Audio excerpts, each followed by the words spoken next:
Hi guys, welcome to my channel. இது வந்து பார்த்திங்கனாக்கா நம்ம மீன் தான் வாங்கியிருக்கோம். இது யார்கிட்ட வாங்கியிருக்கோம் அப்படின்னாக்கா அக்கா கிட்ட தாங்க வாங்கியிருக்கோம். நம்ம எப்போதும் வாங்குவோம் இல்லையா, அந்த அக்கா கிட்ட தான் வாங்கியிருக்கோம். இன்றைக்கி நான் என்ன மீன் வாங்கியிருக்கேன் அப்படின்னு பார்த்தீங்கன்னாக்கா கவலை மீன்னு சொல்லுவாங்க. இந்த மீன் தான் வாங்கியிருக்கேன். எறா வாங்கலான்னு போனேன். எறா வந்து அவங்கள்ட்ட இல்லை.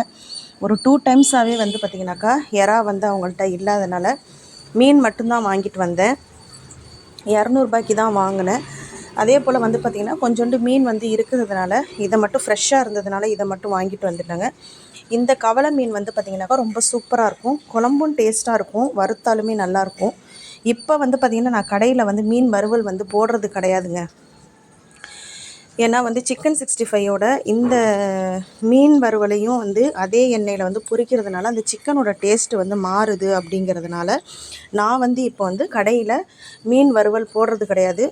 முடிஞ்ச வரைக்கும் கடையில் வந்து செலவுகளை கம்மி பண்ணிக்கலாம் அப்படின்ட்டு தான். அதனால் வந்து பார்த்திங்கன்னா மீன் குழம்புக்கு தான் இந்த மீனை வாங்கியிருக்கேன். வீட்டுக்கு கொஞ்சம் எடுத்து பண்ணிவிட்டு அதுக்கப்புறமா கொஞ்சம் கடைக்கு நான் யூஸ் பண்ணிக்குவேன். ஆல்ரெடி கொஞ்சம் மீன் வந்து வீட்டில் இருக்குதுங்க.